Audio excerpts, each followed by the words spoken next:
Hello ji, hi, welcome back to another episode of imperfect blogs. यार आज का जो वीडियो है ये बहुत ही स्पेशल वीडियो है क्योंकि मुझे रेडियो में 2 साल पूरे हो गए हैं। और रेडियो में क्या, ये मतलब ये मेरी पहली जॉब है और मेरी पहली जॉब में 2 साल पूरे हो गए। और आप सोच रहे होंगे कि ये वीडियो इस बारे में होगा कि मैं मतलब मेरे रेडियो में 2 साल कैसे रहे वगैरह वगैरह, लेकिन ये वीडियो इस बारे में बिल्कुल भी नहीं है। इस वीडियो का सबसे बड़ा जो टॉपिक है वो ये है कि मैं क्यों अपनी पहली जॉब शुरुआती 1 हफ्ते में छोड़ना चाहता था।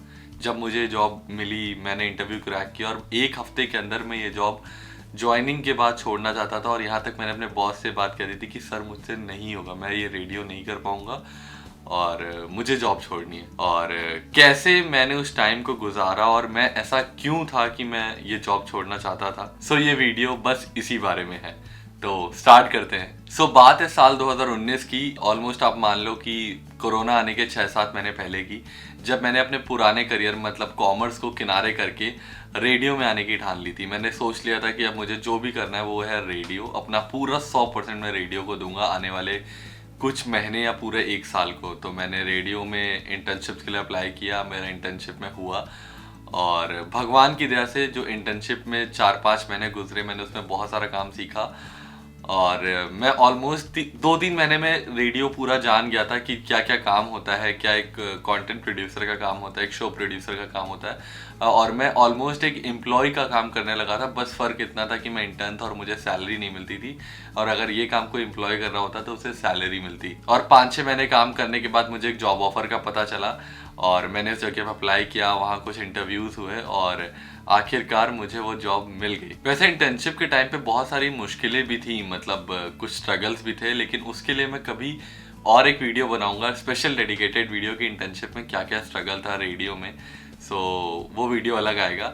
और मैं यहाँ पर एक चीज़ और नोटिस कराना चाहूँगा कि जो मुझे जॉब मिली थी वो अपने ही शहर के एक रेडियो स्टेशन में मिली जिसका नाम है रेड एफएम।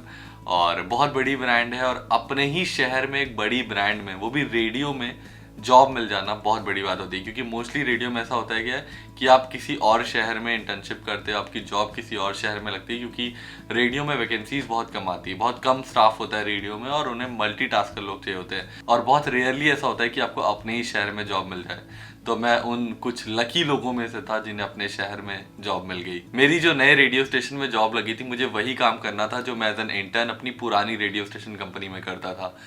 लेकिन फिर ऐसा क्यों था कि मैं 1 हफ्ते में ही अपनी जॉब छोड़ना चाहता था। मैंने पहले और दूसरे दिन ही डिसाइड कर लिया था कि मैं यहाँ पे 1 हफ्ते से ज़्यादा नहीं रुकूंगा।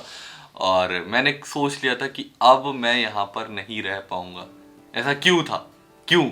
उन दिनों जब मैं ना ये बात किसी से कहता था कि मेरे से ना ये काम नहीं हो रहा है, मैं जॉब छोड़ना चाहता हूँ, मेरे से नहीं हो रहा, तो कोई समझता नहीं था। सब यही सोचते थे कि पागल वागल हो गए क्या। मतलब किस्मत वाले होते हैं जिन्हें रेडियो में जॉब मिल जाती है, अपने ही शहर में है तू और इतनी कम एज में जॉब मिल गई वगैरह वगैरह। और सब मुझे ना बस इन्हीं नज़रों से, इन्हीं बातों से हमेशा मतलब यही एक्सप्रेस कर रहे थे कि यार तू पागल वागल हो गया क्या। लेकिन कोई मुझे समझ नहीं पा रहा था कि क्यों मैं 1 हफ्ते में अपनी जॉब छोड़ना चाह रहा था। तो मैं बताता हूँ इसका सबसे बड़ा रीज़न क्या था। इसका सबसे बड़ा रीज़न था, जब मुझे कुछ टाइम बाद रियलाइज़ हुआ, वो था कंफर्ट जोन।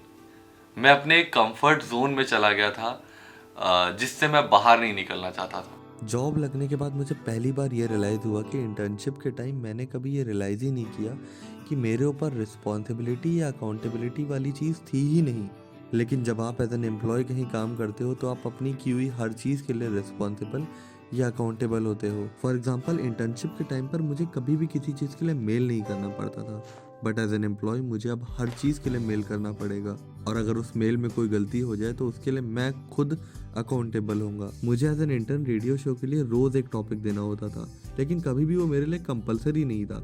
लेकिन एज एन एम्प्लॉय मुझे रोज़ रेडियो के लिए एक टॉपिक देना ही देना था, और मैं घबरा गया था कि ये मुझसे होगा ही नहीं। मैं रोज़ अगर नहीं दे पाया तो क्या मेरे को जॉब से निकाल दिया जाएगा, मैं कर पाऊँगा या नहीं कर पाऊँगा। और इसीलिए शायद मैं उस जगह से भागना चाहता था। मुझे लगता था कि मैं रोज़ सुबह से शाम यहाँ पर आता हूँ और मुझे कैद कर लिया गया, मुझे जल्दी से छुट्टी और मैं घर जाऊँ। और मुझे अपने घर की ज़्यादा याद आने लगी थी, मुझे ऑफिस से भागना पसंद था।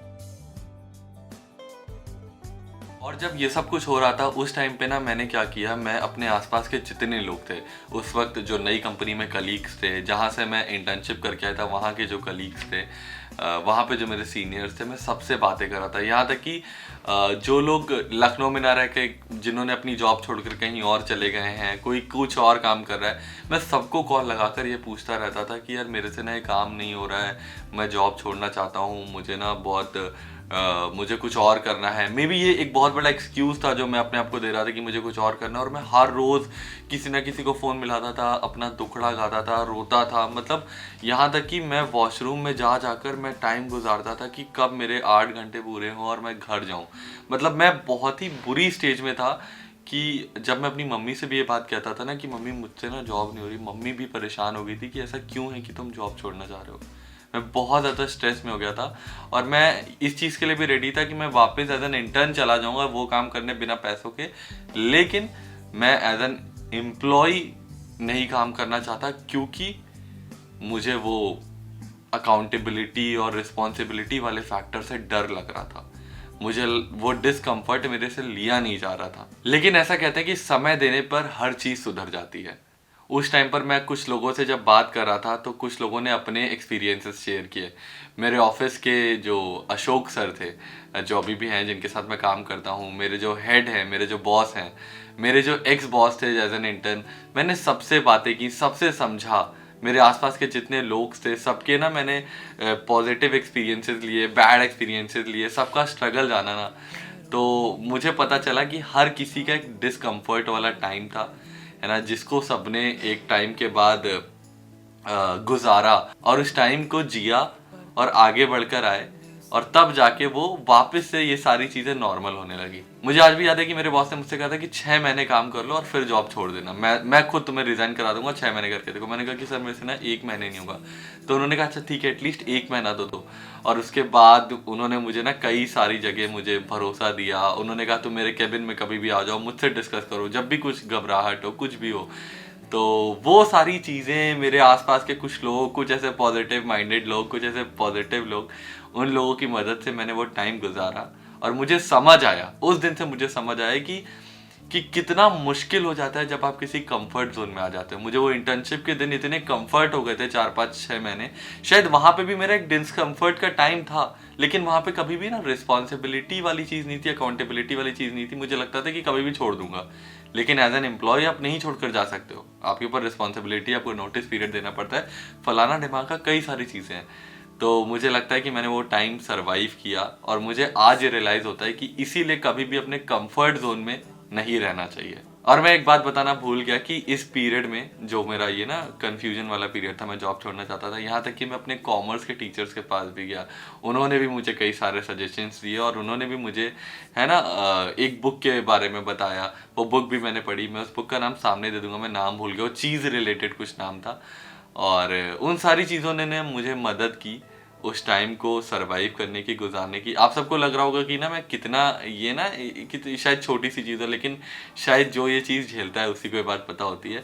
और मेरा ये वीडियो बनाने का सबसे बड़ा मोटिव ये है कि अगर कोई अपनी पहली जॉब करने वाला है तो शायद अगर वो ये वीडियो देखे तो उसे भी, अगर वो डिस्कम्फर्ट जोन में रहेगा तो एटलीस्ट उसे पता रहेगा कि ये वक्त है, गुजर जाएगा और वापस से तुम नॉर्मल अपनी लाइफ में आ जाओगे। तो वो डिस्कम्फर्ट वाला जोन गुजारना बहुत ज़रूरी है। अगर वो नहीं गुजारोगे तो लाइफ में आगे नहीं बढ़ पाओगे। और इसी के साथ मतलब मैं ये वीडियो एंड करता हूँ। I hope you like this video. अगर ये वीडियो अच्छा लगे तो चैनल को सब्सक्राइब कर लेना और मुझे कमेंट सेक्शन में ज़रूर बताना। और मेरा इंस्टाग्राम हैंडल है रेड FM का ऋषभ, तो आप वहाँ पे भी जाके मुझे फॉलो कर सकते हो। So thank you so much for watching this video. अब मिलेंगे अपने नेक्स्ट वीडियो के साथ।